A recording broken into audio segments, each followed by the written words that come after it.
नमस्कार. भगवद्गीतेच्या या आपल्या सुरू असलेल्या मालिकेमध्ये तुम्हा सगळ्यांचं हार्दिक स्वागत आहे.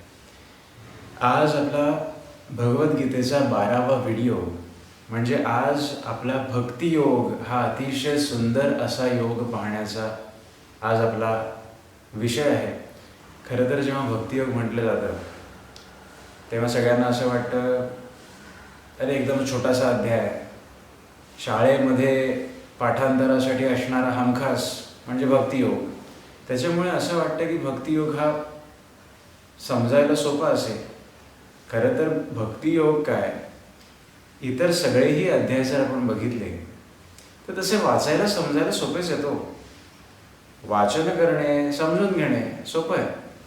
प्रत्यक्षात आत्मसात करताना आणि दैनंदिन जीवनामध्ये उतरवताना आपली किती कसोटी लागते हा विचार करणं अत्यंत आवश्यक आहे. भगवद्गीता हे सगळ्या जीवनाचं सार सांगणारं एक सूत्र आहे असं लक्षात घ्या. अर्जुन विषाद योगापासून विश्वरूप दर्शन योगापर्यंत आपण गेले 11 व्हिडिओ जो अभ्यास केलेला आहे त्याचं एक कन्क्ल्युजन जर आपल्याला हवं असेल की बाबा फ्रॉम सांख्य योग अप टू विश्वदर्शन योग, म्हणजे हा जो गीता उपदेश केलेला आहे भगवंताने, अर्जुन विषाद योग ही प्रस्तावना आहे. सांख्य योगापासून विश्वरूप दर्शन योगापर्यंत भगवंतांनी जे काही सांगितलं त्याचंच थोडक्यात एक कन्क्ल्युजन, एक सार या भक्तियोगामध्ये आलेलं आहे असं म्हणायला हरकत नाही. त्याचं कारण असं आहे, आपण जर नीट भगवद्गीतेच्या योगांचा, अध्यायांचा जर अभ्यास केला तर आपल्या लक्षात येईल की भगवंतांनी जवळपास भगवंताला प्राप्त करणारे सगळेच मार्ग सांगितलेले आहेत. सांख्य योगांमधून भगवंत, ज्ञानमार्गाने तू भगवंत प्राप्ती कशी करू शकतोस, म्हणजे हे जगत जे दिसतंय ते सगळं कसं खोटं आहे, याच्या मागचं जे सच्चित आत्मस्वरूप आहे ते कसं खरं आहे, आणि म्हणून ज्ञान कसं श्रेष्ठ आहे, यातून ज्ञानयोग भगवंत सांगतात सांख्य योगामध्ये. संसारी माणूस असू दे किंवा तो कोणी संन्यासीही असू दे, कर्म तर टाकता येणार नाही आहे. कर्म करणं अत्यावश्यक आहे. मग असं कर्म कर जे भगवंताला प्रिय असेल, असं कर्म कर ज्याची फलाशा तुला नसेल. असा कर्मयोग भगवंत विस्तार रूपाने कर्मयोग, ज्ञानकर्म संन्यास योग आणि कर्मसंन्यास योग मध्ये सांगतात. याही पुढे जाऊन ज्ञानमार्ग, कर्ममार्ग सांगितल्यानंतर भगवंत सांगतात की तुला तुझं मन, तुझी बुद्धी ही स्थिर करून परमेश्वराप्रती लावणं अत्यंत आवश्यक आहे. त्यासाठी तुला ध्यान साधलं पाहिजे. असा उपदेश भगवंत आत्मसंयम योगामध्ये करतात. आपल्या लक्षात येते जसा एक शिक्षक एखादं गणित आपण किती मार्गांनी सोडवू शकतो हे विद्यार्थ्यांना समजावून सांगत असतो. जशी नवविधा भक्ती 9 मार्गांनी जरी गेला तरी भगवंत प्राप्ती एकच आहे हे सुचवते, त्याप्रमाणे पहिले 11 अध्याय म्हणजे अर्जुन विषाद योग ही एक प्रस्तावना जर आपण बाजूला ठेवली तर भगवंत उपदेश करायला सुरुवात करतात. त्या सांख्य योगापासून विश्वरूप दर्शन योगापर्यंत भगवंतानी भगवंतालाच प्राप्त होणारे असे मार्ग सांगितलेले आहेत. अर्थातच त्या सगळ्यांची प्राप्ती म्हणजे भगवंत निर्गुण निराकार परमात्मा हीच आहे. कर्मयोग सांगितला, ज्ञानयोग सांगितला, आत्मसंयम योगामधून ध्यानयोग सांगितला जो अभ्यासाने तुम्हाला साधतो. ध्यान करायचं म्हणजे अभ्यास करणं आवश्यक. अभ्यास करणं इतकं सोपं नसतं. खरं तर परमार्थ असू दे किंवा संसार असू दे, तुम्हा सगळ्यांचा अनुभव एक असू शकतो की या जगामध्ये ना सोपं काही नाही आहे.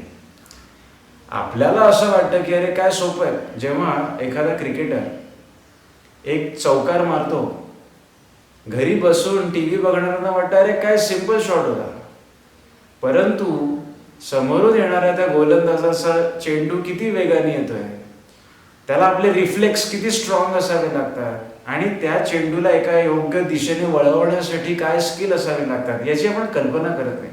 त्यासाठी त्या क्रिकेटरनी, त्या बॅट्समननी स्वतःच्या आयुष्याची कितीतरी वर्ष खर्च घातलेली असतात तो एक फटका मारण्यासाठी. आपल्याला वाटतं फार सोपं आहे, त्या पद्धतीने ही गीता वाचताना, ही भगवद्गीता ऐकताना, समजून घेताना सुद्धा आपल्याला असं वाटू शकतं की अरे हे सोपं आहे किंवा हे जमू शकेल. परंतु ज्या वेळेला आपण प्रत्यक्ष ते आत्मसात करण्यासाठी मैदानामध्ये उतरू की नाही, कुरुक्षेत्रावरती अर्जुनासारखे, त्यावेळेला आपल्या लक्षात येईल की हे वाटतं तितकं सोपं नाही. एखादा क्षेत्र आपण जोपर्यंत अनुभवत नाही तोपर्यंत आपल्याला त्या क्षेत्राचा अवघडपणा लक्षात येत नाही, हे नेहमी लक्षात घ्या. मी शिक्षक आहे, मला सुरुवातीला आज 10 वर्ष मी ह्या व्यवसायात आहे, शिक्षकी व्यवसायात आहे. मला अशा गोष्टी अनेकदा ऐकायलाही लागलेल्या आहेत, आप्त स्वकीयांकडून सुद्धा. शिक्षक काय होतो तू, म्हणजे ज्यांना काही होता येत नाही आयुष्यामध्ये ते शिक्षक होतात. शिक्षकी पेशा अगदी सोपा आहे, त्याच्यात काही विशेष कष्ट नाही आहेत, आरामाचं आयुष्य आहे असं अनेकांना वाटतं, पण ते तसं नाही आहे. त्या क्षेत्रामध्ये उतरल्यावरच ते आपल्याला कळतं. बाहेरून बघणाऱ्यांना असंच वाटतं ना की काय अरे आरामीचंच आहे, दुसऱ्यांचे सगळ्यांचे जॉब जे असतात. आता यूट्यूबचंच उदाहरण घ्या. आज अशी स्थिती आहे, या गेल्या 5 वर्षांमध्ये तुम्ही बघू शकता की अनेक लोक यूट्यूबर बनतात. मग काही फिरतात, ते व्हिडिओ रेकॉर्ड करतात आणि चॅनलवरती टाकतात. मग काही लोक खाद्यपदार्थ बनवतात आणि ते चॅनलवरती टाकतात. काही जण हॉटेलमध्ये जातात, तिकडचे पदार्थ कसे आहेत याचे रिव्ह्यूज बनवतात. असे अनेक प्रकार आज जन्माला आलेले आहेत यूट्यूबवरती. काही जण कॉमेडी करतात, लोकांना हसवतात आणि ते व्हिडिओ चॅनलवरती टाकतात. बाहेरच्या लोकांना वाटतं काय यांना कामधंदेच नाही आहेत, हेच करायचंय. अहो पण तेही कामच आहे ना. प्रत्येक जण आज आपलं पोट भरण्यासाठी काही ना काहीतरी मेहनत करतोय. बाहेरच्यांना वाटतं सोपं आहे, हा जे करतो ते सोपं आहे. ते तोपर्यंत सोपं वाटतं जोपर्यंत आपण ते अनुभवत नाही. लक्षात येतं आपल्याला असं वाटतं ध्यान मार्ग सोपा असेल, आपल्याला असं वाटू शकतं कर्म मार्ग सोपा असेल, ज्ञान मार्ग सोपा असेल. पण खरं सांगायचं झालं तर जोपर्यंत आपण शाळेत जात नाही तोपर्यंत आपल्याला अभ्यासाची कल्पना येत नाही. तोपर्यंत जोपर्यंत आपण गीता, भगवद्गीता, भगवंतांनी सांगितलेला अभ्यास जोपर्यंत आत्मसात करायला सुरुवात करत नाही ना, आचरणात आणायला सुरुवात करत नाही, तोपर्यंत आपल्याला थोड्या फार अंशी भगवंतांनी जे सांगितलंय ते किती छान आहे, सुंदर आहे ऐकायला, आणि ते त्यातल्या जरा सोपं वाटू शकतं. खरं तर कोणताही अभ्यास, भगवंतांनी जे योग सांगितले, आता मी 3 योगांची नावं घेते, अजून मी पुढे सांगणार आहे, ज्याच्यावरून भक्ती योगाला मी सुरुवात करणार आहे. भगवंतांनी 3 मार्ग तर यथार्थ सांगितले सुरुवातीला, की तुला ज्ञान मार्ग मी सांगतो सांख्य योगातून, तुला कर्म मार्गही मी सांगतो की तुला कर्म टाकता येणार नाही, तुला ध्यान मार्गही मी सांगतो आत्मसंयम योगातून. आता पुढे जाऊन ऐक की ह्या सगळ्याचं यथार्थ ज्ञान जरी तुला झालं तरी भगवत प्राप्तीसाठी त्याच्याकडे काय मागावं, काय मागू नये याचं सत्सत विवेक ज्ञान करून घे ज्ञान विज्ञान योगातून. आता तुला भगवत प्राप्ती करायची आहे की नाही, तुला भगवत प्राप्ती करायची की नाही. अक्षर ब्रह्मयोग जो आलेला आहे तो भगवंताला अर्जुनाने विचारलेले जे शंका आहेत त्याच्यामुळे आलेला आहे.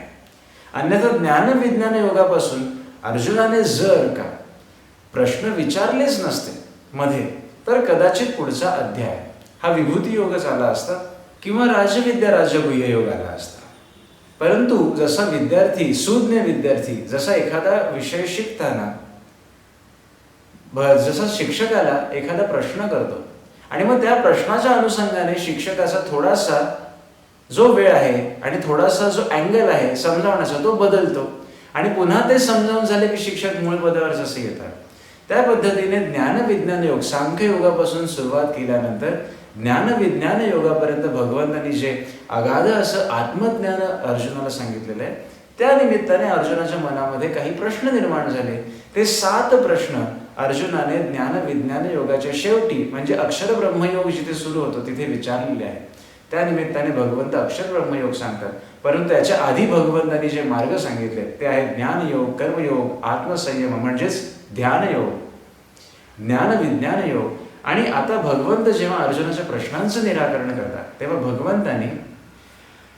भगवंताला सच्चिदानंद आत्मस्वरूपाला प्राप्त होण्यासाठी 2 मोठे योग सांगितले. ते म्हणजे विभूती योग आणि विश्वरूप दर्शन योग. जर आपण विभूती योगाचा नीट अभ्यास केला तर आपल्या असं लक्षात येईल की ते सगुण रूपाचं वर्णन आहे. नीट लक्षात घ्या, ते सगुण रूपाचं वर्णन आहे. भगवंत कशा अनंत रूपाने ह्या पृथ्वी तलावरती ह्या ब्रह्मांडामध्ये नटलेलं आहे याचं वर्णन, याचं सांगोपांग विवेचन भगवंत विभूती योगात करतात की मीच कसा अनंत शैलीने अनंत रूपाने या पृथ्वी तलावरती, फक्त पृथ्वीच असं नाही तर या जगतपटलावरती मी कसा नटलेलो आहे. म्हणजे खऱ्या अर्थाने तर हे सगुण रूपाचं दर्शन आहे. परंतु सगुणाच्याही पलीकडे भगवंताला जेव्हा फक्त चतुर्भुजधारी नारायण स्वरूप पाहण्याची अर्जुनाची सवय असताना माझं स्वरूप म्हणजे ह्या छोट्याशा शरीरामध्ये दडलेलं नसून माझा एक छोटा अंश हे पूर्ण ब्रह्मांड आहे हे उलगडून दाखवताना भगवंत आपलं विराट रूप प्रकट करतात की जिथे पाहू तिथे भगवंताचं स्वरूप दिसतंय, नजर ठरत नाहीये.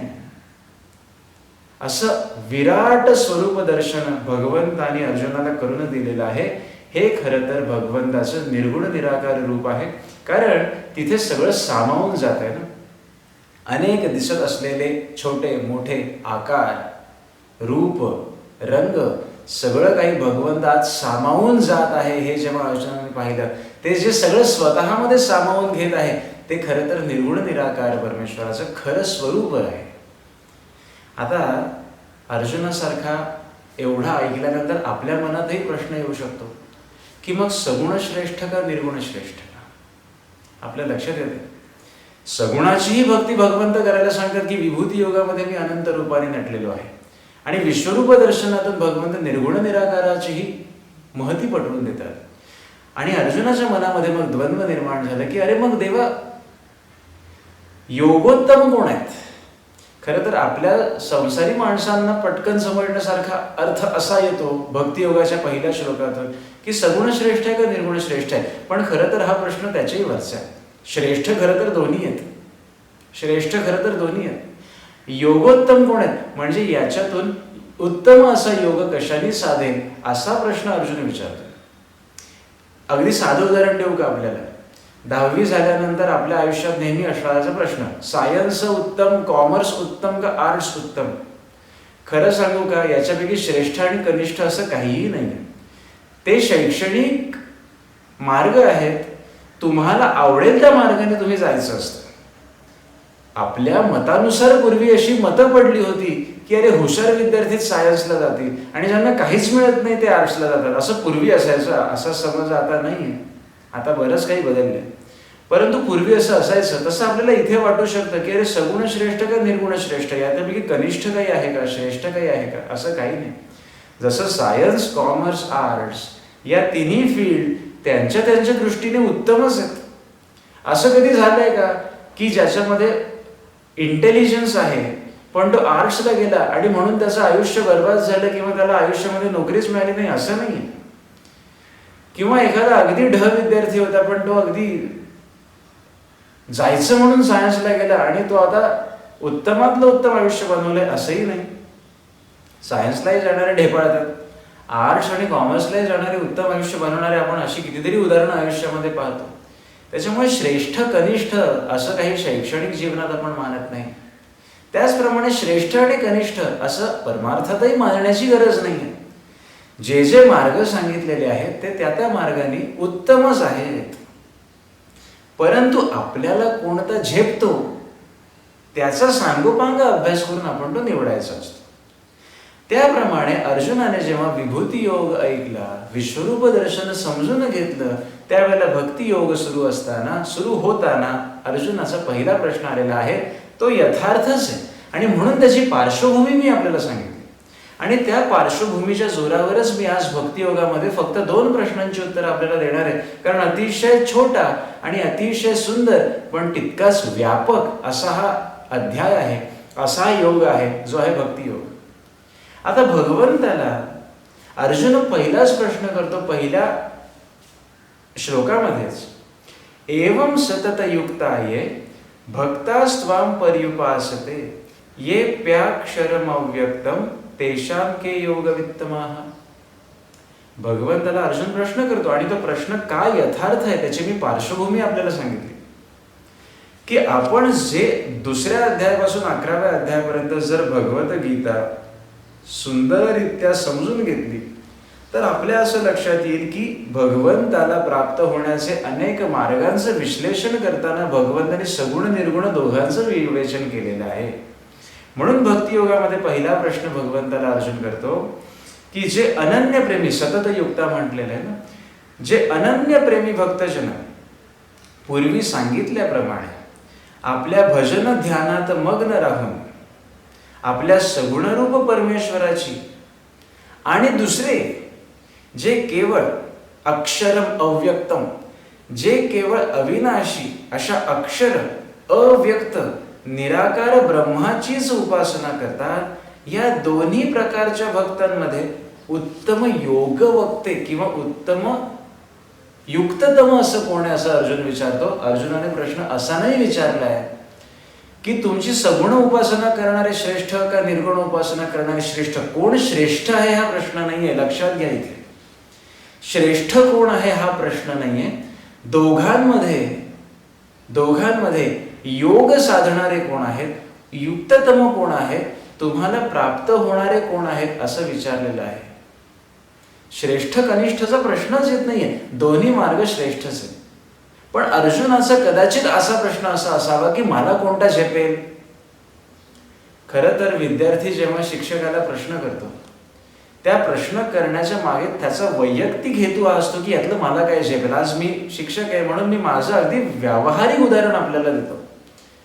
माझ्याकडे 10वी होताना किंवा 10वी झाल्यानंतर येणारे अनेक विद्यार्थी असतात की सर मला विज्ञान, वाणिज्य आणि कला, ज्याला आपण अगदी सोप्या भाषेत सायन्स, कॉमर्स, आर्ट्स असं म्हणतो, किंवा डिप्लोमा, यापैकी काय नक्की कशात शिकायचं असतं आणि याच्यातून काय करिअर चांगलं बनतं हे मला सांगा. पण जर सूक्ष्म रीतीने अभ्यास केला तर त्या विद्यार्थ्याचा वैयक्तिक प्रश्न त्यामागे असा दडलेला असतो की मला यातलं काय झेपेल ते सांगा. आता 8वी, 9वी, 10वी 3 वर्ष एखाद्या विद्यार्थ्याचा माझा जेव्हा अभ्यास झालेला असतो की अरे याला गणित किती कळते. आमच्या शिक्षकांची जेव्हा मीटिंग होते तेव्हा ज्या विद्यार्थ्यांचे विषय निघत असतात त्याच्यावरून हा मराठी नीट करतो, याला गणित जमत नाही, हा गणित विज्ञानात पारंगत आहे पण भाषा विषय जरा याचा कच्चा राहतो, असं जेव्हा होत असतं त्या अभ्यासावरून त्या विद्यार्थ्याला, समोर बसलेल्या विद्यार्थ्याला जेव्हा एक शिक्षक म्हणून मी सायन्समध्ये गेल्यावर काय आहे, कॉमर्समध्ये गेल्यावर काय आहे, आर्ट्समध्ये गेल्यावर काय आहे याचं सांगोपांग विवेचन जेव्हा मी करतो त्याच्यानंतर मी सांगायला सुरुवात करतो की तू सायन्सला गेलास तर तुला असं असं सगळं येईल हो. मग तू जर का गणितामध्ये कच्चा असशील तर तुला सायन्स आणि कॉमर्समध्ये कसा त्रास होऊ शकतो किंवा तुला किती कष्ट पडू शकतात. तुझं जर भाषेवर प्रभुत्व आहे शाळेत असल्यापासून तर कदाचित आर्ट्स ही फील्ड किंवा एखाद्या भाषेमधलं कौशल्य, एखादा मास्टरी करणं तुला कसं हितावह राहू शकतं असं त्याच्या कलेनी त्याला सांगावं लागतं. एखादा शिक्षक असं मुळीच सांगू शकत नाही की बाकीच्या 2 फील्ड तुच्छ आहेत, सायन्सलाच जायचं बरं का, दुसरी फील्डच घ्यायची नाही. मग ते उत्तम गाईड करणारा त्याला म्हणता येत नाही. जो उत्तम गाईड करतो ना तो कोणत्याच क्षेत्राला कमी लेखत नाही, हे नेहमी लक्षात घ्या. आपण अशी अनेक उदाहरणं जगामध्ये पाहतो की एखादा CA झालेला असतो, तो जो भेटेल त्याला CA कसं श्रेष्ठ आहे असं सांगत असतो. बाकीच्या फील्डचं त्याला ज्ञानच नसतं किंवा त्याला ज्ञान करून घ्यायची इच्छा नसते. त्याच्यामुळे अनेकदा असं दिसून येतं की CA झालेला तू 10वी नंतर कॉमर्स घेऊन CA कर असं सांगताना दिसतो. किंवा इंजिनियर झालेला तू 10वी नंतर इंजिनिअरिंग मध्ये काय लाईफ आहे, काय मज्जा आहे हे सांगण्याचा प्रयत्न करतो. एखाद्याने भाषेमध्ये, संस्कृतमध्ये PhD केलेला माणूस भाषा कशी श्रेष्ठ आहे हे सांगतो. परंतु भगवंत असे नाही आहेत. भगवंत बायास्ड नाही आहेत. भगवंत म्हणजे काही एखादा सामान्य माणूस नाहीये जो त्याच कलेमध्ये निपुण आणि त्याचंच तो वैशिष्ट्य सांगतोय असं नाहीये ना. भगवंत अर्जुनाला सगळंच सांगतायत, सगळ्याचीच महती सांगतायत.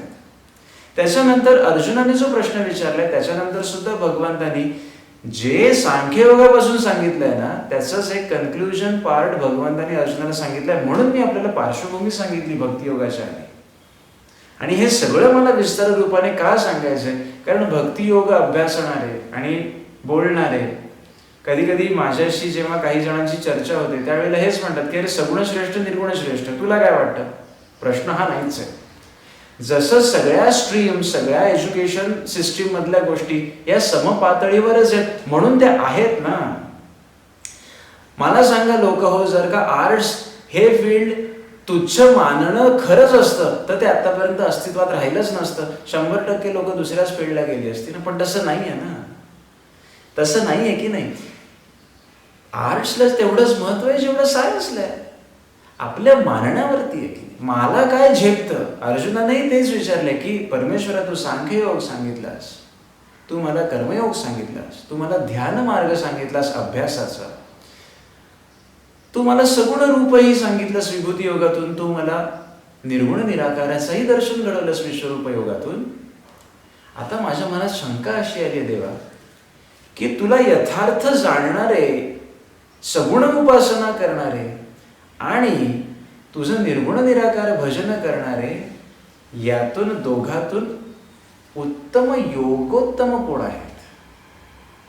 अर्जुनाने असं कुठेही म्हणलेलं नाही आहे कोणाला खाली धरायचं कोणाला वर धरायचं नाही, असा प्रश्नच नाहीये. लक्षात घ्या, त्याने योगवित्तम हा शब्द वापरलेला आहे, श्रेष्ठोत्तम हा वापरलेला नाहीये. लक्षात घ्या, उत्तम योग कशातून साधेल? आणि जसा विद्यार्थ्याचा वैयक्तिक हेतू असतो की सर मला काय झेपेल ते सांगा, तसा अर्जुनाचाही याच्यात वैयक्तिक हेतू आहे की अरे परमेश्वर, तुम्हाला इतकं सांगितलं, मला काय करणं योग्य आहे ते सांग. हा अर्जुनाचा त्याच्यातून वैयक्तिक सुप्त प्रश्न आहे की अरे परमेश्वर, आता याच्यातून मला एक करण्या योग्य काय आहे ते सांगतोस का जरा. मी सगुणाकडे धावावं की मी निर्गुणाकडे जावं? मी सांख्ययोग आत्मसात करावा का कर्मयोग आत्मसात करावा? मी ध्यान मार्गाने जावं की काय करावं? तू मला थोडक्यात सांगतोस का? अशा वेळेला जेव्हा एक उत्तम शिक्षक त्या विद्यार्थ्याला पहिल्या मार्गाने नाही कळलं तर दुसरा मार्ग कसा चांगला तुझ्यासाठी असू शकतो? दुसरा मार्गही तुला कळत नसेल तर तिसऱ्या मार्गाने जा. बरं, तुला तिसरा मार्गही झेपत नाहीये का? मग ह्या मार्गाने जा असं सांगतो. त्या पद्धतीने भगवंतांनी भक्ती योगामध्ये श्लोक क्रमांक 8, 9, 10, 11 मध्ये अर्जुनाला 4 पायऱ्या सांगितलेल्या. तुला हे जमेल का? बरं, तुला हे जर जमत नसेल तर असं कर. काय भगवंत हाडाचा शिक्षक कसा असतो की नाही? भगवंत म्हणजे सगळं काही आहे, भगवंत म्हणजे सगळं काही, शिक्षकही तेच. कसं उत्तम समजावलंय भक्तियोगामध्ये. भक्तियोग केवढं छोटंसं आहे पण केवढं सांगून जातं. भगवंतांनी अक्षरशः अर्जुनाला सांगितलेलं आहे त्याच्या 8, 9, 10, 11 श्लोकांमध्ये. हे जमेल तुला? बरं, हे कठीण वाटलं तर असं कर. बरं, हे पण कठीण वाटलं. अशा पद्धतीने चिंध्या चिंध्या करून एखादा शिक्षक जेव्हा विद्यार्थ्याला शिकवतो तसं भगवंतानी हाडाचा शिक्षक कसा असतो दाखवून दिलेलं आहे. तुला हेच कळलं नाही? बरं, मग असं कर. ते नाही कळलं तसं कर. त्याच्यावरती मी दुसऱ्या भागात जाणार आहे. आता पहिल्या भागामध्ये मला तुम्हाला सांगायचं आहे की तुम्हाला पार्श्वभूमी आता लक्षात आली, भक्तियोगाची सुरुवात कशी झाली ही लक्षात आली. अर्जुन प्रश्न करतो की परमेश्वर सगुण निर्गुण यातलं मला माझ्यासाठी उत्तम काय ते सांग, असा अर्थ आपण घेऊया. आता प्रश्न असा इथे येतो की सगुणाने काय आहे आणि निर्गुणाने काय आहे? तुझं सगुण म्हणू की निर्गुण रे असं जेव्हा आपण म्हणतो, पण सगुण निर्गुण एकची गोविंदू रे असंही म्हटलेलं आहे की नाही? सगुणही परमात्माच आहे, निर्गुणही परमात्माच आहे. आता तुम्हाला थोडंसं सगुण आणि निर्गुणाचा व्यावहारिक भेद तुम्हाला मी सांगतो आणि दोन्ही कसे उत्तम आहेत. आणि ज्ञानेश्वर माऊलींनी एका वाक्यामध्ये काय सुंदर वर्णन केलंय ज्ञानीचं आणि सगुण रूपाचं, याचं आपल्याला थोडक्यात मी आपल्याला विवेचन करेन 10 मिनिटांमध्ये, ज्याच्यावर घेणार नाही कारण आपल्याला वेळेचं बंधन आहेच. बघा, आपण भागवतामध्ये अन्वय व्यतिरेक शब्द कदाचित ऐकला असावा. अन्वय आणि व्यतिरेक, अन्वय व्यतिरेकाभ्याम असा शब्द चतुश्लोकी भागवतामध्येही येतो. अन्वय याचा अर्थ असतो इति म्हणजे सगुण. व्यतिरेक याचा अर्थ असतो न इति म्हणजे निर्गुण. थोडं अजून सोपं करून सांगतो आपल्याला. आपल्या ह्या स्थूल दृष्टीला जे जे म्हणून दिसतंय की नाही ते सगळं सगुण आहे, परमेश्वराचं सगुण रूप आहे. एखादं सुंदर शिल्प पाहणं सगुण, परमेश्वराची एखाद्या शिल्पकाराने घडवलेली सुंदर मूर्ती पाहणं आणि ती पाहिल्याबरोबर नकळत आपले हात जोडले जाणं सगुण भक्ती आहे. एखादा उत्तम निसर्गाचा आविष्कार पाहावा, सगुण भक्ती आहे. आणि त्या निमित्ताने भगवंत कसा श्रेष्ठ आहे. म्हणजे साधं गुलाबाचं फूल उत्तम फुललेलं, त्याच्यातून निघणारा सुवास, हे आपल्या मनाला जाणवणं आणि त्या निमित्ताने परमेश्वराला नतमस्तक होणं सगुण भक्ती आहे. पूर्व दिशेला उगवणारा सूर्य, त्याला बघून नतमस्तक होणं सगुण भक्ती आहे. या स्थूल दृष्टीला जे जे काही दिसतं आणि त्या निमित्ताने आपल्याला जो नम्रपणा जाणवतो मनाला, ती सगुण भक्ती आहे. इति अन्वय मार्ग याला म्हणतात. अन्वय याचा अर्थ जे जे दिसतंय ते ब्रह्मस्वरूप मानणं. इति आणि व्यतिरेक म्हणजे शुकाचार्यांसारखं, व्यासपुत्र शुकाचार्यांसारखं व्यतिरेक म्हणजे या सगळ्यात कशातच राम नाहीये. त्यांचं मन कोणत्याही या सृष्टीमधल्या गोष्टींना मोह पावतच नाही. संन्यासी किंवा संन्यस्त वृत्तीचं ज्यांना आपण म्हणतो, ते ज्ञानमार्गी, ते निर्गुण भक्ती करणारे असतात. आणि ज्ञानमार्ग हा खऱ्या अर्थाने संसारी माणसांना कठीण आहे.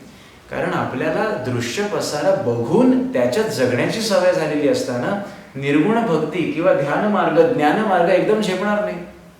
म्हणून सुरुवातीला येतं ज्ञानमार्ग, की या सगळ्यातून मनबुद्धी काढून टाकायची आणि निर्गुण निराकारामध्ये लावायची.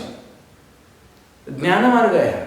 मनबुद्धी ही एक विराट स्वरूप जे विश्वरूप दर्शनात सांगितलं, तशा निर्गुण निराकार परमेश्वराप्रती लागायचं. मनबुद्धी दोन्ही तिथे अर्पण करून टाकायचं. या संसारातून मनही काढायचं, बुद्धीही काढायची. एक चित्त सच्चिदानंद परमात्म्याच्या ठिकाणी लावायचं. अशा वृत्ती येण्यासाठी आपल्याला संन्यस्त व्हावं लागतं. संन्यस्त म्हणजे फक्त बाह्य त्याग नाही, मनाने सगळ्या गोष्टींचा त्याग करावा लागतो. जमेल का आपल्या संसारी माणसांना? कारण माझ्या व्हिडिओचा उद्देश हाच आहे की भक्तियोग माझ्या संसारी माणसाला काय शिकवतं. झेपेल का मला? नाही झेपणार. संसारी माणसाने हट्टाने ध्यान किंवा ज्ञानमार्गाला हट्टाने जाऊ नये, ते सहज साधलं पाहिजे. याच्यावर अतिशय एक उत्तम गोष्ट मी आपल्याला सांगतो. ध्यानमार्ग, ज्ञानमार्ग हा सहजतेने साधला पाहिजे.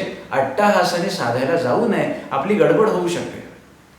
कारण मी जर कोणत्याही संसारी माणसाला मी धरून आम्हा सगळ्यांना जर मी सांगितलं, मी मागेही सांगितलं, 5 मिनिटं ध्यान लावून बसा, आपल्याला जमणार नाही ते. अशा वेळेला आतापर्यंत मनात न येऊन गेलेले कितीतरी विचार एकदम आपल्या मनामध्ये येऊन जातील, असा आपल्याला अनुभव येईल. मन स्थिर होण्यापेक्षा अजून जास्त अस्थिर होईल असा अनुभव आपल्याला येईल. कारण जे मन सतत दृश्य पसाऱ्यांवरतीच रमलेलं आहे, त्या पूर्ण दृश्य पसाऱ्याला विराम देऊन ध्यान मार्गामध्ये त्या मनाला लावताना मन तडफडणार आणि त्याच्यामुळे आपलं ध्यान नीट साधणारच नाही. भगवंत जेव्हा सांगतात की ज्ञान किंवा ध्यान मार्गाने माझी प्राप्ती होऊ शकते, त्यासाठी आपल्या मनाची प्रचंड त्यागवृत्ती असावी लागते. जेव्हा आपण हा संसार त्यागू, तेव्हाच मन दुसरीकडे लावणं शक्य होईल की नाही. मग संसारी माणसाला झेपू शकेल. याची एक गोष्ट आपल्याला मी अशी सांगत होतो की एक संसारी माणूस हनुमंताची उपासना करत असे. जय हनुमान जय हनुमान असा तो जप करत असे. एकदा एका संताजवळ तो माणूस गेला. संसारी माणसांना सांगण्याची उर्मी फार असते ना, आपण जे काय करतो ते लोकांना कळावं अशी फार इच्छा असते बऱ्याच जणांची. तर तो माणूस असाच गेला संताकडे आणि त्या संतांना म्हणाला, महाराज जय हनुमान असं मी ध्यान करतो, असं मी जप करतो, माझ्या मनामध्ये जरा सुद्धा विकल्प येत नाही, माझं मन एकदम निस्संदेह असतं. तर त्या संतांनी ऐकून घेतलं आणि ते एवढंच म्हणाले, अरे वा वा, छान छान. संसारी माणसांनी जप करताना विकल्परहित असणं मन ही किती श्रेष्ठ गोष्ट आहे. पण आपल्याला ज्ञात आहे का, हनुमान म्हटलं की हनुमान वानर श्रेष्ठ होते, वानरांमध्ये श्रेष्ठ होते हनुमान. आता यापुढे एवढं मात्र लक्षात ठेवा की वानर श्रेष्ठ मी म्हणून गेलोय म्हणून चुकून जप करताना तुमच्या मनामध्ये, तुमच्या चित्तामध्ये वानराचंच रूप यायचं बरं, असं होऊ देऊ नका. त्या संतांनी काय केलं, एक पिल्लू सोडून दिलं. झालं काय की जो माणूस जय हनुमान बोलताना फक्त हनुमंताची मूर्ती त्याच्या मनामध्ये दिसायची, त्याला दुसरं काही दिसायचं नाही. गंमत अशी झाली की ध्यान करायला बसलं की बरोबर त्या संतांचं वाक्य आठवायचं आणि त्याच्या मनामध्ये एखादा वानराचा चेहरा यायचा. सांगायचा उद्देश काय, मन हे माकडाप्रमाणे आहे. आपण जे ऐकू, जे आपण विसरण्याचा प्रयत्न करतो ना, तेच मन आपल्या नजरेसमोर आणण्याचा प्रयत्न करतो. असा मनाचा खेळ आहे, लक्षात घ्या. म्हणून आपला अभ्यास कच्चा असेल तर त्या कच्च्या अभ्यासावर आपण फार उड्या मारू नयेत. त्या माणसाचं तेच झालं. थोड्याशा अभ्यासावरती जय हनुमान म्हणताना माझ्या पुढे हनुमंताची मूर्ती दिसते. हे एक गोष्ट भंग पावली फक्त त्या संतांच्या एका वाक्याने. त्यांनी फक्त एक मनात भरून ठेवलं की तुझ्या मनात असं येऊ शकतं, ते येऊ देऊ नकोस. बस मनाने तेवढंच काय ते घेतलं आणि तेव्हापासून त्याच्या मनामध्ये अशा पद्धतीने विकल्प यायला लागला आणि हैराण झाला तो माणूस. पुढे त्याचा साधनाभ्यास बंद पडला. ही दंतकथा आहे, अर्थात. पण याच्यातून घेण्यासारखं काय आहे? मन वढाया उभ्या पिका त्याला ढोरं म्हणतात ना. अरे इंचू साप बरा त्याला उतारे मंतर, पण मनाला औषध नाहीये. अहो आपले परीक्षेचे अनुभव असतील तुम्हाला सर्वांचे. आता बऱ्याच जणांच्या शाळा आणि कॉलेजेस संपून वर्ष उलटले असतील, पण तुम्हाला अजूनही आठवत असेल किंवा गमतीशीर भाग म्हणून सांगतो, पेपर लिहायला बसलो ना की अभ्यास सोडून अनेक विचार मनात यायचे की नाही. एखादा आपल्या न आवडीचा विषय असेल तेव्हा तर हमखास असं व्हायचं. आजही मला माझे विद्यार्थी सांगतात की सर अभ्यासाला बसलो ना की गाणीच आठवतं. एखादं गाणं सकाळी सकाळी आठवलेलं असेल, आपण दिवसभर ते गुणगुणत राहतो, नकळत गुणगुणत राहतो. त्या पद्धतीने ज्ञानमार्ग किंवा ध्यानमार्ग हा अभ्यासाला बसलेल्या विद्यार्थ्याच्या मनस्थितीसारखाच आहे.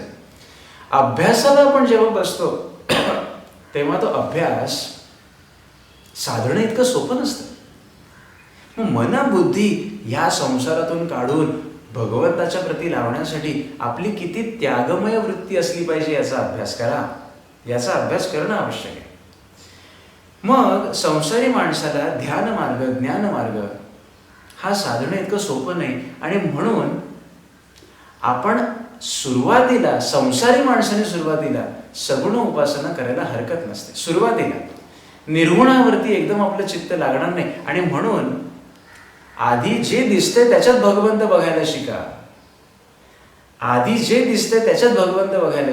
जोपर्यंत दिसणाऱ्या दृश्य प्रसारांमध्ये आपण फक्त शंकाच घेणार, नावच ठेवणार, विकल्पच घेणार, तोपर्यंत निर्गुण आपल्याला साधणारच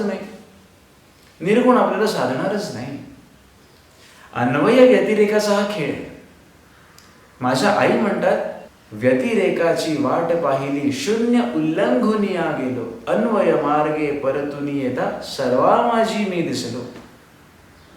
व्यतिरेक ज्ञानमार्ग आत्मसात करताना शून्य उल्लंघुनिया गेलो. शून्याच्या पलीकडे काय असतं का? व्यवहारामध्ये शून्याच्या पलीकडे काही नसतं. शून्य म्हटलं की थांबलं सगळं तिथे.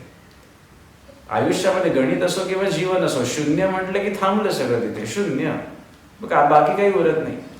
त्या शून्याच्याही पलीकडे मला जाता आलं व्यतिरेकामुळे. म्हणजेच ही त्यागमय वृत्ती जेव्हा माझी आत्मसात झाली, सगळं मी त्यागलं, तेव्हा गुरुकृपेने शून्याच्याही पलीकडे जेव्हा मी पाहू शकलो, त्यावेळेला सच्चिदानंद एक निर्गुण निराकार परमेश्वर मला दिसला. आणि ते जेव्हा पाहून मी परत आलो, अन्वय मार्गे परतुनी येता सर्वा माझी मी दिसलो. ज्याने सच्चिदानंद रूप आत्मस्वरूप पाहिलं असे अनेक संत महंत बघा, त्यांना सर्वांभूती परमेश्वरच दिसतो. कोणाचा द्वेष केलेला, कोणाचे उपरोधिक कोणावर टीका केलेली असं आपल्याला आढळून येणारच नाही. ज्ञानेश्वर माऊली दुरितांचे तिमिर जावो, जे खळांची व्यंकटी सांडो असं म्हणतात. दुष्ट नष्टच पावावे असं त्यांनी मागितलेलं नाहीये. किती थोरवी आहे. याला म्हणायचं व्यतिरेकाची ओळख झाली की अन्वय कसा साधतो, की आपल्याला सगुण निर्गुण कसं साधतं. अन्वय व्यतिरेक हे शब्द ऐकायला सोपे आणि आपल्या कानावर कदाचित येऊनही गेले असतील. त्यामागे हा एवढा मोठा गर्भित अर्थ आहे. म्हणून मी मुद्दामून आज अन्वय आणि व्यतिरेकावर जरा भर दिला. कदाचित कोणाच्या मनामध्ये द्वंद्व असू शकतं की अन्वय व्यतिरेक काय आहे. अन्वय व्यतिरेक या अशा संकल्पना आहेत. अन्वय म्हणजे सगुण, व्यतिरेक म्हणजे निर्गुण. सगुण म्हणजे जे काही दिसतंय माझ्या डोळ्यांना, जे आपल्या संसारी माणसांना जे काही दिसतंय त्याला कृष्ण स्वरूप बघा. गोंदवलेकर महाराजांना एका बाईने प्रश्न केला की आता मला सगळं त्यागावंसं वाटतं.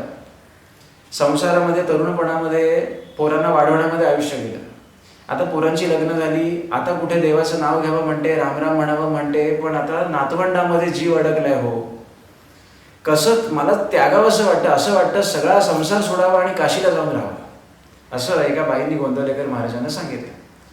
त्या भगिनीचा प्रश्न आणि तिचा तो उद्वेग पाहून गोंदवलेकर महाराज म्हणाले, मला एका गोष्टीचं उत्तर द्या. तुम्ही जेव्हा तुमचं घर सोडून आता इथे आलेलं आहात, तुमचं चित्त पूर्णपणे इथे माझ्या समोर इथे आहे का? तर त्या बाईने प्रामाणिकपणे कबूल केलं, नाही, इथे येईपर्यंत माझ्या मनामध्ये अनेकदा विचार येऊन गेले, माझा नातू काय करत असेल, माझी नात काय करत असेल, जेवले असतील का, त्यांचं काही नीट बघितलं असेल का, आई बाबा कामावर गेले असतील तर त्यांचं काही कोणी सांभाळलं असेल का त्यांना व्यवस्थित. गोंदवलेकर महाराज म्हणाले, इथे येतानाच तुमच्या मनात हे द्वंद्व आहे, काशीला गेल्यानंतर तुमचं मन द्वंद्वातीत होऊन त्या काशी विश्वेश्वराच्या चरणी लागेल असं तुम्हाला वाटतं का? मग त्यापेक्षा एक काम करा, त्या नातवंडांमध्येच कृष्णाला पहा, त्या नातवंडामध्येच रामाला पहा. तो एक एक घास भरवताना कृष्णालाच भरवत आहात असा विचार करून पहा. ही सगुण भक्ती आहे. आपल्या संसारी माणसांना असं वाटतं की तरुणपणामध्ये काम केल्यानंतर म्हातारपणामध्ये सगळं त्यागून मी परमेश्वराची उपासना करेन, तर ते झेपण्यासारखं नसतं. कारण अनेक वर्ष आपल्या मनाला संसाराचा ओढा असल्यामुळे एकदम सगळं त्यागून निर्गुणाची उपासना तुम्हा संसारी माणसांना पटकन जमणारच नाही. जमू शकेल पण त्यासाठी त्यागमय वृत्ती तुम्हाला किती साधेल. त्या भगिनीला हे सांगितल्यानंतर तिला इतका आनंद झाला, कारण सगुण उपासना करणं आपल्या संसारी माणसांना आत्ता जमू शकतं, कारण हे सगळं काही पसारा बघून जगण्याची आपल्याला सवय झालेली आहे. मग भगवंत म्हणतो, जर तुला सगळं काही बघून जगण्याची सवय झालेली आहे तर मग त्याच्यामध्येच मला पहा. जसं गोंदवलेकर महाराजांनी त्या भगिनींना उत्तर दिलं, अहो त्या नातूमध्ये, त्या नातीमध्येच कृष्ण पहा. 2-3 वर्षाचं ते बाळ, निर्गुण निराकार परमेश्वराचं स्वरूपच एक हो. मुलं देवाची फुलं म्हणतात. अक्षरशः मी आपल्याला सांगतो, छोटंसं बाळ बघितलं, काय निरागस भाव असतो तो त्याच्यावरती, चेहऱ्यावरती. अहो देवच आहे तो चालता बोलता. 1 वर्षाचं मूल, कोणीही व्यक्ती समोर गेलं की काय सुंदर हसतं, काय सुंदर हास्य असतं ते. मला सांगा, मोठे झाल्यानंतर असं निरागस हास्य आपल्याला जमतं का हो? तो परमेश्वरच नाहीये का? गोंदवलेकर महाराजांची ती गोष्ट वाचल्यानंतर खरं मी तुम्हाला सांगतो, माझ्या मनातही लख्ख प्रकाश पडल्यासारखं झालं की अरे हो, महाराजांनी काय सुंदर सगुण भक्ती सांगितली आपल्या संसारी माणसांना, की आधी घरातल्या माणसांमध्ये कृष्ण पहा, घरातल्या माणसांमध्ये आधी कृष्ण पहा. तो लहान मुलांपासून पाहायला सुरुवात करा, कारण खरी निरागसता तिथे आहे. अर्थात घरात बाहेर वागताना व्यवहारज्ञान जागं ठेवावंच लागतं. सगळ्यांमध्येच कृष्ण पाहायला गेलं तर आपल्याला व्यवहार करणं कठीण होऊन बसेल, तर तेही महत्वाचं आहे. पण म्हणून मी आपल्याला मुद्दाम उदाहरण दिलं की माझा व्हिडिओ ऐकणारे जे काही ज्येष्ठ मंडळी आहेत, तुम्हाला जर नातवंडांचा सहवास लाभत असेल, अतिशय लहान असतील, त्यांच्यातच कृष्ण पहा, त्यांच्यातच राम पहा, त्यांच्यातच तुमचं उपास्य दैवत पहा. काय वेगळा तुमच्या मनाला आनंद मिळेल म्हणून सांगू तुम्हाला. एखादं लहान बालक दिसलं, मी मुद्दाम आवर्जून ही गोष्ट सांगतोय, ही सगुण भक्तीच आहे आम्हा संसारी माणसांसाठी. आई मुलाला घास भरवते, त्याला स्वतःच्या हाताने जेवता येत नाही, त्याला घास भरवते. यशोदा जशी कृष्णाला घास भरवत होती, ती भावना आणून बघा, ती भावना आणून बघा. मला माझ्या अंगावर आताही रोमांच उभे राहत आहेत त्या भावनेनेच, की रे कृष्णालाच आपण घास भरवतोय. कौन कहते हैं भगवान खाते नहीं, माँ यशोदा जैसे हम खिलाते नहीं. यशोदा मैयाने जसं जेवू घातलं कृष्णाला, शबरीने जशी बोरं खाऊ घातली रामाला, का नाही राम खाणार? देव भावाचं भुकेलं आहे. आम्हा संसारी माणसांनी भक्ती योगातून काय समजून घ्यायचं, सगुण म्हणू की निर्गुण रे? अर्जुनाने जो प्रश्न केलाय तो आम्हा संसारी माणसासाठीच आहे. भक्ती योगातून मी संसारी माणसांनी काय घ्यायचं, ही भक्ती घ्या. आधी सगुण साधूया तुम्ही आम्ही सगळे. अहो आम्हाला साध्या समोर कोणी आलं तर आमच्या कपाला आठ्या पडतात. आम्हाला 24 तासातले किती तास सोडून द्या, किती क्षण मन द्वंद्वातीत करायला जमतं. आम्हाला किती क्षण डोळे मिटल्यानंतर आतमध्ये काहीच नाही अशी अवस्था येते, मनामध्ये काहीच नाही अशी अवस्था येते. किती वेळ जमतं आपल्याला हे भजन ध्यान करताना, देवाची उपासना, ते जप करताना, राम राम राम, श्रीराम जय राम जय जय राम, ओम नमः शिवाय किंवा जो काही मंत्र आपण म्हणत असाल, त्या मेरुमणीला परत येईपर्यंत किती मणी, त्या 108 मणांमधले किती मणी द्वंद्वातीत मन माझं असतं, आणि किती मणी निघून गेले, तो मेरुमणी कधी पळून गेला पुढे हेही लक्षात येत नाही. असं किती वेळा होतं. किती वेळा माझं मन अरेच्या गेलं सुद्धा विचारांवर आणि मला कळलंही नाही असं होतं. किती वेळा आपण झोपेकडे जातो. भगवंत सांगतात तुला मी सगळेच मार्ग सांगितलेत, पण आज माझा सांगण्याचा उद्देश आम्ही संसारी माणसांनी घ्यायचं काय, आधी सगुणाने सुरुवात तर करूया. आणि म्हणून मी आपल्याला छोट्या बाळाचं उदाहरण दिलं. कारण गीता व्यावहारिक जीवनात उतरवायची असेल, सगुण भक्ती व्यावहारिक जीवनात उतरवायची असेल तर छोट्या बाळांपासून सुरुवात करूया की. जाता येता जर आपल्या घरी नसेल एखादं लहान बाळ, मोठी झालेली असतील किंवा लहान बाळ नसेल, जाता येता आपल्या संसारामध्ये जर लहान बाळ दिसत असेल, 3-4 वर्षाची छोटी छोटी बाळं शाळा सुटल्यानंतर धावत धावत आईकडे येतात, बाबांकडे येतात.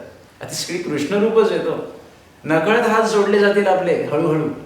एकदा नकळत हात सगुण रूपाला जोडले जायला लागले की नकळत हात भगवंताला काळजी असते आपली, तो आपल्याला निर्गुण निराकारकडे या जन्मी का होईना हळूहळू वळवायला सुरुवात करेल.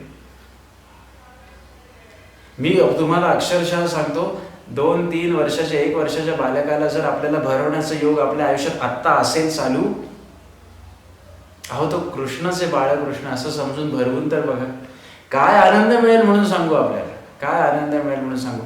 तो घास भरवल्यानंतर तुमच्याकडे बघून जेव्हा ते बालक हसतं की नाही, आहा, तो आनंद दुसऱ्या कशात नाही. मी सांगतो आपल्याला, तो आनंद दुसऱ्या कशात नाही.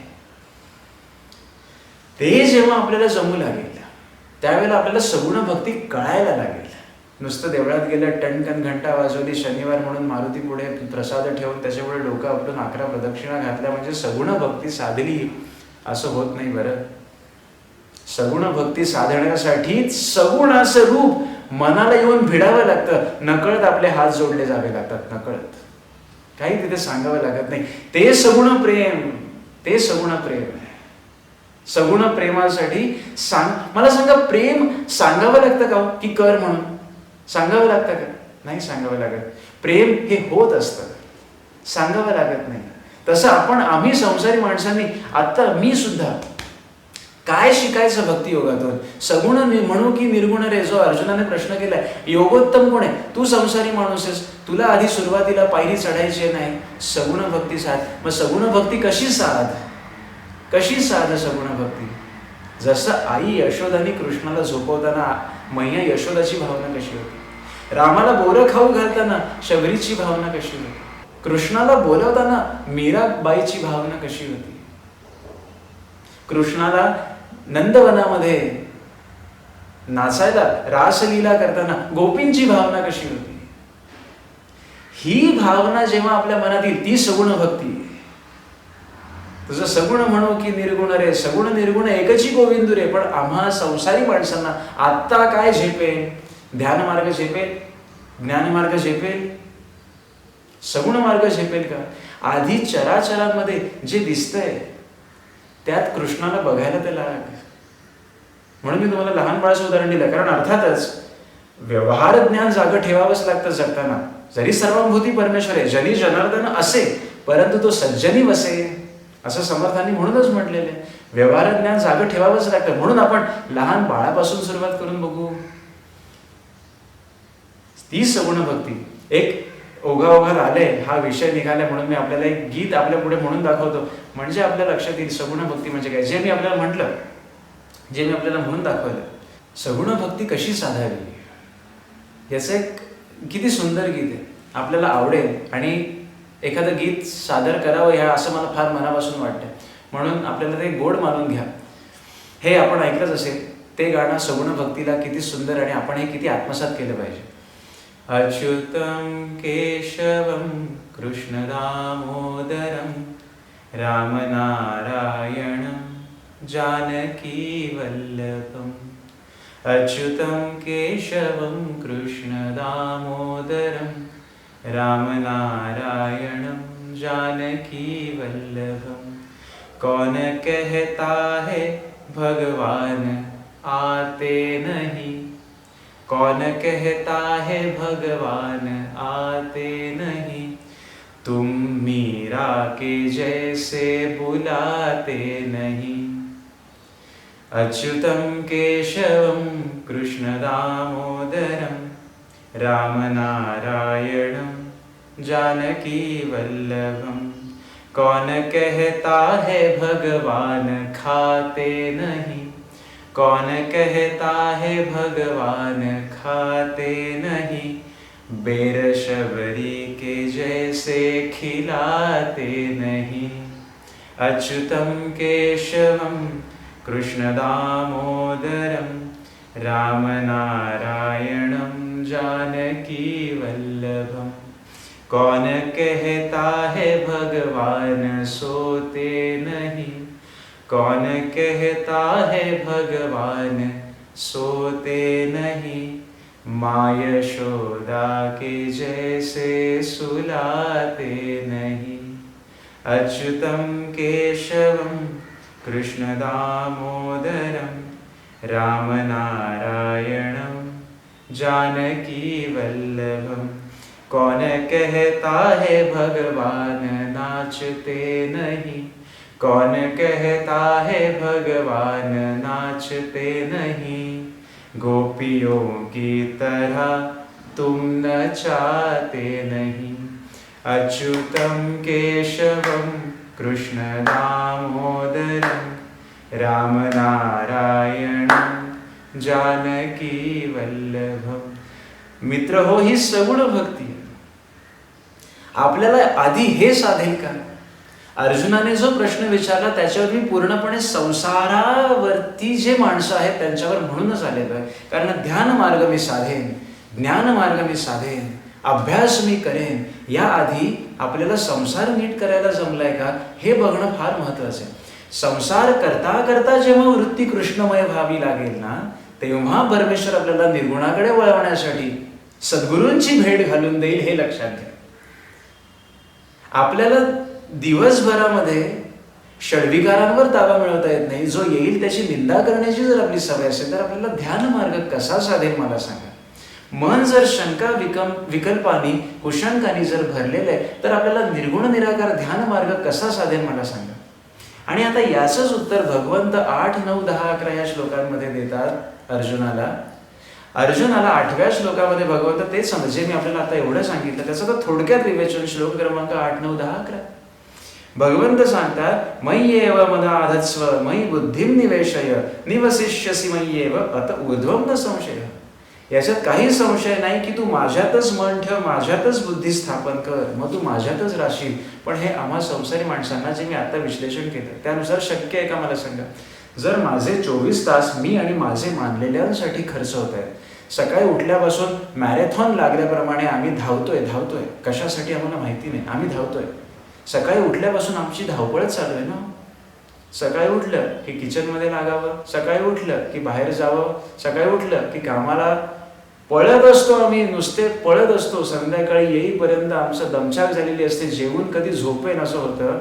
अशा वेळेला आम्हाला जर काही सुरुवातच कळली नाहीये तर एकदम वरचा ध्यान मार्ग कसा साधेल, ज्ञान मार्ग कसा साधेल. ध्यान ही पातंजल योगदर्शनाच्या अष्टांग मार्गातली 7वी पायरी आहे. 7वी. ध्यान करू नये असं मी म्हणत नाहीये, पण ते यथासांग झालं पाहिजे. आपल्या लक्षात येतं का, ध्यान करूच नका, ज्ञान मार्गाला जाऊच नका असं मी अजिबात सांगत नाहीये. ध्यान करावं पण ते सहजतेने साधलं पाहिजे. त्यासाठी अभ्यास करणं आवश्यक आहे. म्हणून भगवंत सांगतात, तू माझ्यातच मन ठेव, माझ्यातच बुद्धी ठेव. 8व्या श्लोकात सांगतात. म्हणजे हा ज्ञान मार्ग आहे. मला भगवंतात मन आणि बुद्धी ठेवायला कधी जमेल? मी संसारी माणूस आहे, मला कधी जमेल? जेव्हा मला हे त्यागायला जमेल. एक त्यागलं की दुसरं धरायला जमतं ना हो. दोन्ही दगडांवर पाय कसे ठेवणार मला सांगा. एक त्यागलं की 100% दुसरं धरता येतं. संसार त्यागला की 100% मनबुद्धी भगवंताप्रती ठेवता येते. अन्यथा आपलं मन संसारातच आहे. आज हे हवंय, उद्या ते नकोय. बुद्धी संकल्प विकल्प करत राहते, त्यानुसार निर्णय देत राहते. एवढं जर संसारात माझं मन आणि बुद्धी व्यस्त आहे तर ती भगवंताच्या प्रती कशी लावायला जमेल? त्यासाठी अभ्यास करावा लागेल. मग भगवंत काय म्हणतात, पूर्ण मन बुद्धी तुला ठेवणं शक्य नाहीये ना संसारी माणसा, नाहीये ना तुला शक्य. 9वा श्लोक, अथ चित्तम समाधातुम न शक्नोपि मयि स्थिरम अभ्यास योगेन ततो माम इच्छाप्नुम धनंजय. मग इच्छा तर ठेव. कसली इच्छा ठेव? मला प्राप्त करण्याची इच्छा ठेव. कशाने? अभ्यासाने. अभ्यास मार्ग म्हणजेच ध्यान मार्ग.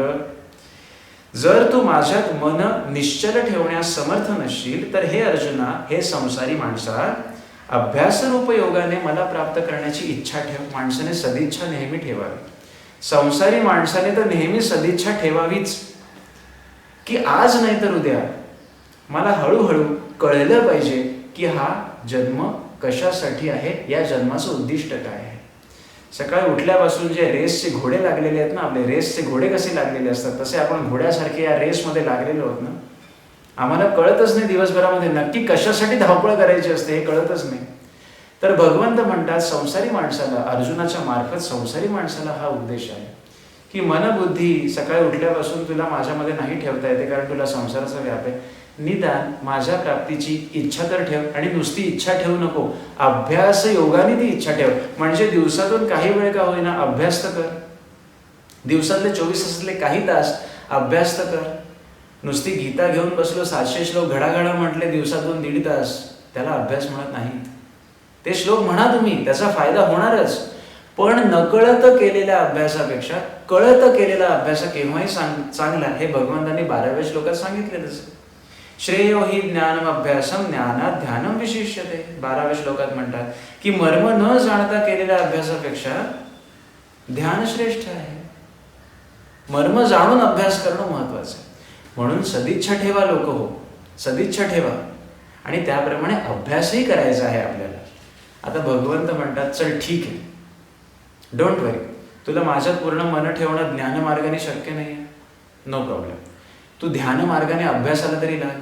तुला ध्यान मार्ग पण साधणं शक्य नाही आहे का? तुझा एवढा संसाराचा व्याप आहे का की तुला दिवसातून थोडा वेळ ध्यान करण्यासाठी पण वेळ नाही आहे?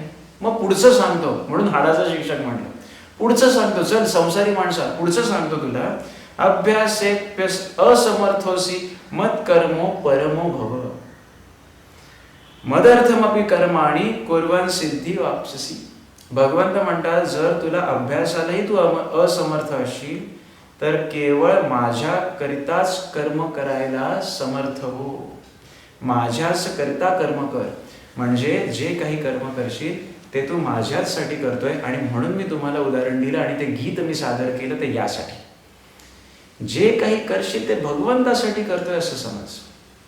मी जर भाजी विकत असेल, येणारा जो ग्राहक आहे त्याला योग्य दरामध्ये न फसवता नफा तोट्याचा विचार केलाच पाहिजे, पण त्याला न फसवता भाजी देण्याचा प्रयत्न कर, म्हणजे ती भाजी कृष्णालाच मी देतोय असा विचार कर. एखादा डॉक्टर आहे, पेशंटला न गुंडाळता आता याला कसा कापतो बघा हा विचार न करता, तो पेशंट म्हणजे कृष्णच माझ्या समोर आलेला आहे, या कृष्ण रूप आलेल्या पेशंटवरती मला आता इलाज करायचा आहे, ही भावना ठेवली ना, काय सकारात्मक बदल होईल मी आपल्याला सांगतो. भगवंता प्रिय होणार आपण भगवंताला, कारण तुलसीदास म्हणतात तेच आपल्याला साध्य करायचे. एक बार मुख से कहो तुलसीदास मेरा.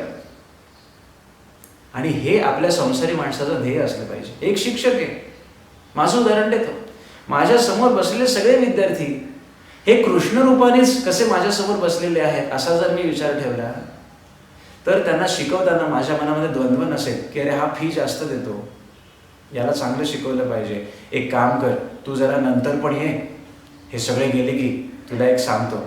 द्रोणाचार्यांचं कसं व्हायचं तसं आपलं नाही झालं पाहिजे. सगळ्यांना विद्या ही सारखीच शिकवली गेली पाहिजे. मोहापायी आपल्या मनामध्ये द्वंद्व निर्माण होता कामा नये. वकील आहे, मग गुन्हेगार जरी असला तरी मला पेट्यानं पेट्या द्यायला तयार आहे, मग मी त्याची बाजू घेणार. कृष्ण रूप जर आपण, व्यवहार ज्ञान आवश्यक आहे, म्हणून मी भाजी विक्रेत्याचं उदाहरण देताना म्हटलं नफ्या तोट्याचा विचार करायचा. डॉक्टरनी त्यांच्या फीचा विचार केलाच पाहिजे, शिक्षकांनी फीचा विचार केलाच पाहिजे, नाही तर घर कसं चालणार. परंतु कोणाला फसवताना आपलं मन चाचरेल की अरे कृष्णच जर काही रूप घेऊन माझ्या समोर आला तर त्याला हे आवडेल का. डॉक्टरनी हा जर विचार केला की अरे कृष्ण जर पेशंटचं रूप घेऊन माझ्या समोर आला तर त्याला माझं हे वागणं आवडेल का. भाजी विक्रेत्याने, दुकानदारात बसलेल्या दुकानदाराने जर विचार केला, दुकानात बसलेल्याने जर विचार केला, कारण त्याला माहिती असतं तो मनाला फसवू शकत नाही. एखादा ग्राहक आहे, तो येतो, त्याला वाटतं दुकानदाराने काय कमी पैशात आपल्याला माल दिला, पण ते दुकानदाराला माहिती असतं की मी याला कसा गुंडाळलाय. तो दुकानदार मनाला फसवू शकत नाही. जेव्हा आपण मनाला फसवू शकत नाही म्हणजेच आपण भगवंतापुढे फसवू शकत नसतो. मग त्या दुकानदाराने असा विचार करायला काय हरकत आहे की जर कृष्णच कधी ते एखादं कस्टमरचं गिराहिकाचं रूप घेऊन माझ्यासमोर आला तर माझी वृत्ती कशी असली पाहिजे, ती वृत्ती जर त्याने प्रत्येक गिराहिकाच्या समोर ठेवली तर कृष्णाला तो दुकानदार प्रियच होणार आहे. व्यवहार ज्ञान जागं ठेवायचं आहे, नफा तोट्याचा विचार करायचा आहे, पण फसवणूक करायची की नाही यासाठी मन आपलं चाचरेल जर आपण हे जाणलं की तू प्रत्येक कर्म माझ्यासाठी कर. भगवंत 10व्या श्लोकात जे सांगतात ते जर आपण आत्मसात केलं ना तर आपल्याला हे असं वागायला जमेल. संसारी माणसाला जमेल. आपण व्यवहारात असो, व्यवसायात असो किंवा आपण नोकरीत असो, नोकरीमध्ये सुद्धा जर तुम्ही बॉस असाल कोणाचे तर याला आता कसं एक्स्ट्रा ओव्हर टाईम बसवतो बघा. 6 पर्यंत वेळ संपते की नाही, आता पुढे कसं बसवतो बघा. मग त्याचा काही अडचण असेल ती काय करायची मला, त्याचं तो बघेनात का, गरज त्याला आहे ना. आता बघ त्याला कसं राबवतो. अगदीच अटीतटीचा प्रसंग आहे, डेडलाईन वगैरे जवळ आलेली आहे, त्यावेळेला काम करणं योग्यच आहे. पण मुद्दामून मी कोणाला त्रास देण्यासाठी, मी जनरल मॅनेजर आहे म्हणून मुद्दामून कोणाला त्रास देण्यासाठी, याचं प्रमोशन होऊ नये, त्याला बढती मिळू नये म्हणून मी खटाटोप करतोय का. असं जर असेल तर 10वा श्लोक मला सावध करेल की जे कर्म करशील मतपरायण होऊन कर, माझ्यासाठी कर, तिथे मीच आहे असं बघ. जसं गोंदवलेकर महाराजांनी त्या भगिनींना उत्तर दिलं, त्या नातवंडामध्ये कृष्ण आहे बघा, म्हणजे तुमच्या मनात उफाळणारे रागद्वेष कसे शांत होतात बघा. बाकीच्यांना वेळ नाही म्हणून मला ह्या पोराला भरवावं लागतंय, मला दुसरी कामं पण आहेत, असे विचार मावळतील जेव्हा मनात असेल की अरे हे 2 वर्षाचं बाळ आहे, लहानसं निरागस, त्याला भरवण्याचा योग आज मला आलेला आहे. किती प्रेमाने त्याला भरवावं, भक्तीत गणना होते याची. मी तुम्हाला स्वानुभवावरून सांगतोय, कारण मी तुम्हाला नुसतं सांगत नाहीये, मी ते अनुभवलंही आहे. लहान बाळाला घास भरवताना मी कृष्णालाच भरवतो आहे ही भावना जेव्हा मनात ठेवून तो घास भरवला जातो ना, आपल्या मनाला एक वेगळाच आनंद मिळतो. हे मी अनुभवलेलं आहे आणि म्हणून तुम्हाला सांगतो. कारण क्रियेविणं वाचाळता व्यर्थ आहे. जोपर्यंत मी ती क्रिया करत नाही तोपर्यंत मी त्याचा अनुभव तुम्हाला कसा सांगणार. आणि म्हणून मी 2-3 वेळा या एक्झाम्पलचा का उल्लेख केला, लहान बाळाला भरवणं, कारण मी त्याचा अनुभव घेतलेला आहे. एक वेगळा आनंद मिळतो. तुम्ही घेऊन बघा. आणि जर तुम्हाला तो योग आला, तो योग तुमच्या आयुष्यात येत असेल तर मला कमेंट बॉक्समध्ये जरूर सांगा की खरंच काही फरक जाणवतो का, काही फरक जाणवला का, किंवा काही फरक जाणवेल का तुम्हाला. बरं, आता भगवंत पुढे असं सांगतात की तुला तेही जमत नसेल, इन केस की पूर्णपणे सगळीकडे कृष्णरूप बघून कृष्णासाठीच कर्म आपल्याला करायचं हेही जमत नसेल, तर आता तुला शेवटचा आणि सगळ्यात सोपा उपाय सांगतो, सगळ्यात सोपा उपाय तुला सांगतो की तुला जर मनबुद्धी माझ्यात ठेवणं ज्ञानमार्ग जमत नसेल, सांख्य त्याग मार्ग तुला जमत नसेल, तुला जर का अभ्यास करून मला प्राप्त होण्याची इच्छा तेही तुला जमत नसेल, आत्मसंयम योग ध्यान मार्ग तोही तुला जमत नसेल, तर पूर्ण कर्म हे माझ्यासाठीच कर, ज्ञानविज्ञान योग की तू जे करशील ते माझ्यासाठीच कर, हेही तुला जमत नसेल, तर तुला चौथा मार्ग मी सांगतो, म्हणजे जो कर्मयोग भगवंताने सांगितला त्याच्याच फळाची पुनरावृत्ती भगवंत तिथे करतात की कर्मयोग तुला काय देईल, तू कसा वागलास तर कर्मण्येव अधिकार असते मा फलेषु कदाचन, तू कसा वाग. 11वा श्लोक भगवंत म्हणतात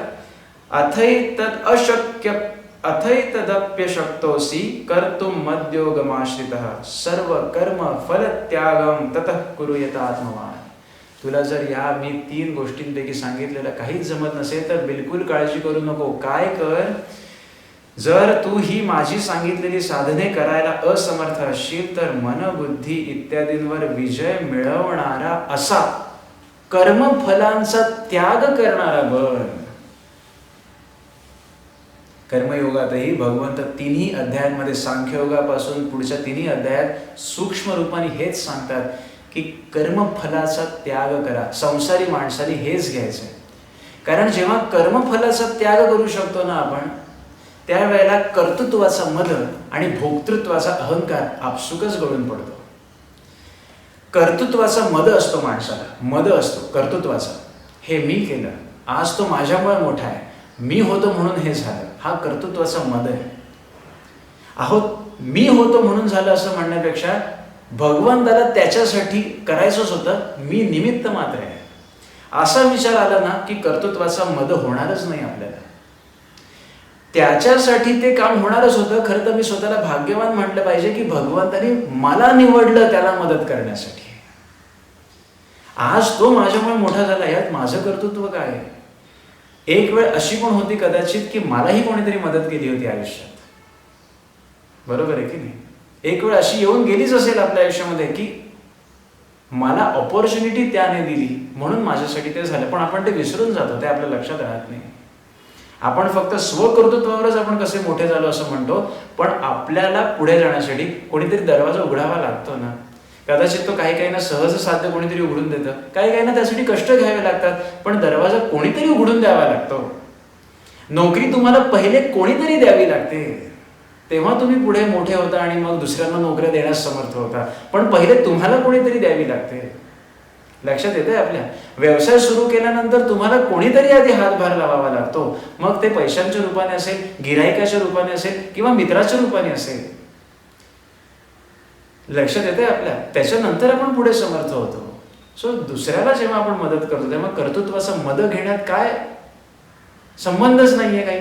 कारण त्याला मदत करणारं शरीर हे माझं निमित्त आहे, भगवंताला त्याला मदत करायची असते. हे जेव्हा आपण घेतो ना तेव्हा कर्तृत्वाचा मद आपसुकच गळून पडतो आणि कर्मफलाचा अहंकारही होत नाही. कारण कर्तृत्वाचा मद गळून पडला की त्याला केलेली मदत, मग ती भावनेची असेल, पैशांची असेल किंवा इतर काही सहकार्य असेल, त्याच्यावर फळ मला मिळावं हा अहंकारही गळून पडतो. आणि तो अहंकार जर गळून पडला तर आपलं मन तटस्थ होऊन जातं. कारण पुढे 13व्या श्लोकापासून 20व्या श्लोकापर्यंत भगवंताला जाणणाऱ्या माणसाची लक्षणं सांगितलेली की मला कसा भक्त प्रिय आहे. ती लक्षणं आपल्याला तेव्हा आत्मसात करता येतील ज्या वेळेला आपल्याला कर्मफलाचा त्याग जमेल. हे लक्षात घ्या, जोपर्यंत माणूस कर्मफळाचा त्याग करू शकत नाही तोपर्यंत तो संचित थांबवू शकत नाही. आणि संचित जोपर्यंत थांबत नाही तोपर्यंत आपल्याला फळ भोगावंच लागतं आणि तोपर्यंत जन्म मरण आपल्याला भोगावंच लागेल, गर्भयातना आपल्याला भोगाव्याच लागते. म्हणून भगवंत सांगतात, तुला जर माझं आवडतं व्हायचं असेल तर तुला वर सांगितलेला ज्ञानयोग जमत नाहीये, तुला ध्यानमार्ग जमत नाहीये, तुला माझ्यासाठी कर्म करायला जमत नाहीये, तर निदान दिवसभरात 24 तासात जे काही कर्म करतोयस त्याची फलाशा ठेवू नकोस. अर्थात मी सांगितलेल्या मागच्या उदाहरणांमधून व्यवहार ज्ञान जागा ठेवायचं. पण माणसाने जी फळाशा अतिरेकी करतो ना माणूस, आणि जो कर्तृत्वाचा मद ठेवतो की नाही, तो आपसुकच गळून पडायचा असेल तर कर्मफलाची आशा न ठेवता माझ्यासाठी जे होईल ते माझ्या कल्याणाचं आहे, चांगलं झालं तरी वाईट झालं तरी, अशा निर्द्वंद्व अवस्थेत तुझं मन आणायचं असेल तर तुला कर्मफलाचा त्याग करणं प्राप्त आहे. हे तरी कर. म्हणून तुम्हाला संसारी माणसाने, आज व्हिडिओ थोडा मोठा झाला असेल पण मला हे सगळं सांगायचं आहे कारण आम्ही संसारी माणसं यातलं काय घेऊ शकतो, तर आम्ही हे घेऊ शकतो की निदान कर्मफलाचा त्याग तरी जमू शकतो. जे काही कर्म करू कृष्णार्पणमस्तु, व्यवहार ज्ञान जागं ठेवून, अंडरलाईन. कारण शब्दशः अर्थ अध्यात्मात लोक घेतात आणि फसगत होते लोकांची. भगवंत म्हणतात तुला तुझं मन, तुझं नीट बुद्धी जागी ठेवून वागायचं आहे. मी आतापर्यंत जे काही तुम्हाला ह्या 1-1.25 तासामध्ये सांगितलं त्याचा नीट सांगोपांग अभ्यास करा, विचार करा की हे कसं साधणं शक्य आहे. थोडं कठीण असतं पण शक्य आहे. आणि भक्तियोग मला काय शिकवतो हे आज आपल्याला कळलं असेल. मी ज्ञानेश्वर माऊलींचं वाक्य मला सांगायचं राहिलं की मी सुरुवातीला तुम्हाला सांगितलं की ज्ञानमार्ग, ध्यानमार्ग हा थोडा कठीण आहे. त्याच्यात भगवंत या गीतेचं वर्णन करताना ज्ञानेश्वर माऊली त्यांच्या ज्ञानेश्वरीमध्ये म्हणतात, जे सडे ते कासियासी लाविले, जे परिग्रही ते घातिले तरियावरी. अतिशय सुंदर आणि सगळं परमार्थाचं सार या वाक्यामध्ये आलेलं आहे, या ओवीमध्ये आलेलं आहे. जे सडे ते कासियासी लावे. कास ज्याला आपण म्हणतो, वासरू गाईच्या कासेला लागतं आणि दूध पितं. तसं जे सडे म्हणजे जे अपरिग्रही आहेत, म्हणजे ज्यांना संचय करण्याची आवश्यकता नाही, जे देवावर पूर्ण विसंबून आहेत. आज देवाने खायला दिलं संन्यस्त जे असतात, जे खायला देईल तो ते खावं, जिथे निजायला मिळेल तिथे निजावं, आणि पुढचा मार्ग आक्रमण करावा, असे जे संन्यस्त असतात, ज्यांनी पूर्ण संसाराचा त्याग केलेला असतो, असे जे सडे ते कासियासी लागले, म्हणजे ते ज्ञानमार्गाला लागले, ते ध्यान मार्गाला लागले. आणि जे परिग्रही ते घातिले तरियावरी. आणि जे परिग्रही आहेत, परिग्रही म्हणजे कोण? संग्रह करणारे, म्हणजे तुम्ही आम्ही संसारी माणसं. जे परिग्रही ते घातिले तरियावरी. तरियावरी म्हणजे जे तरंगत, जे पाण्यावर तरंगणारी जी बोट असते, अशा भक्ती नौकेमध्ये त्यांना घालून टाकलं. म्हणजे तुम्ही भक्ती करा, तुम्ही भक्तियोग साधा. मग भक्तियोग साधण्यासाठी सुरुवात कुठून? तुझं सगुण म्हणू की निर्गुण रे, आधी सगळी कर्म कृष्ण आहे अशी बघून करायला लाग, आणि मग कर्मफलांचा त्याग कर, म्हणजे तुला हळूहळू याच्यातून बाहेर येता येईल. जे सडे ते लाविले कासियासी, जे परिग्रही ते घातिले तरियावरी. ज्ञानेश्वर माऊलींनी ध्यान ज्ञान मार्ग आणि भक्ती मार्ग याचं एका वाक्यात वर्णन करून टाकलंय. म्हणजे संतांचं बोलणं असं मुद्देसूद असतं. फक्त ते समजून घेण्याची पात्रता आपल्यामध्ये यायला लागली की आपल्याला अध्यात्मातलं एक एक अक्षर कळायला लागेल, नाहीतर आपला तोपर्यंत गोंधळ होत राहील. भक्तियोग वेळेचं बंधन आहे, पण मला आज इतका का सांगावं असं वाटलं, तर याच्यामध्ये इतकं सार मथून घातलेलं आहे. पूर्ण 11 अध्यायांचा एक सार जर तुम्हाला हवं असेल तर भक्तियोग आहे. म्हणून भक्तियोग दिसायला लहान असला तरी तो फार व्यापक आहे. अणुबॉम्ब कसा अणूपासून बनलेला असतो, पण त्याची व्याप्ती किती असते, त्याप्रमाणे भक्तियोग दिसायला लहान असला. शाळेमध्ये आम्ही पाठ केला होता, घडा घडा म्हणता येतो आम्हाला, त्याच्यामध्ये काय गर्भितार्थ भरलेला आहे तो लक्षात घ्या. आणि कृष्ण कसे मार्ग दाखवून देतोय तेही लक्षात घ्या, म्हणजे आपल्याला पूर्णपणे ह्या योगाचं यथार्थ ज्ञान होईल. तर मी अशी अपेक्षा करतो की आपल्याला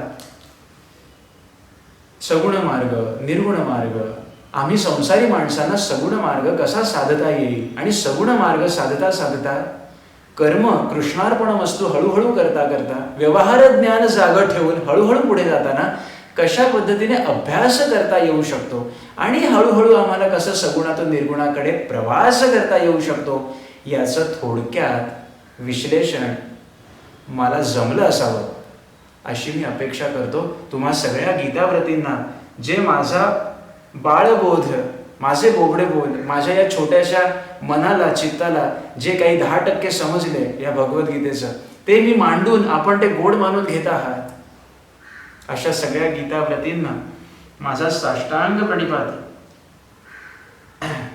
आज आपण हा गीतेचा भक्तियोग पाहिला, आणि अतिशय सुंदर असा हा भक्तियोग आपण संसारी माणसांना बरेच काही शिकवून जातो. आता ह्या भक्तियोगाला आपण सानंद गाणार आहोत आणि आपलं पारायण पुढे ठेवणार आहोत.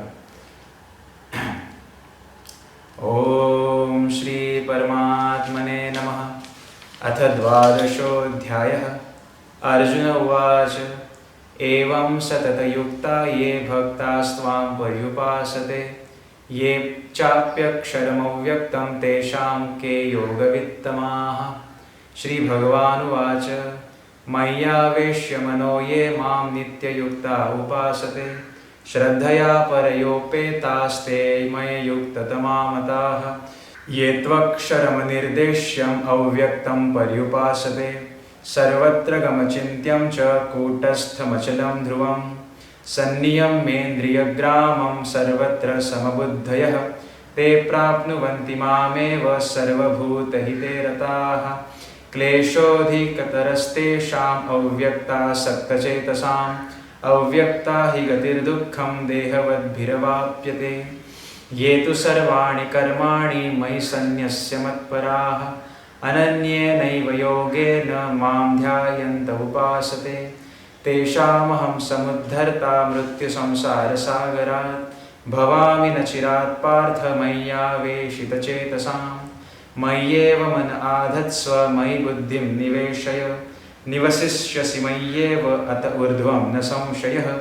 अथ चित्तं समाधातुं न शक्नोषि मयि स्थिरम् अभ्यासयोगेन ततो मामिच्छाप्तुं धनञ्जय.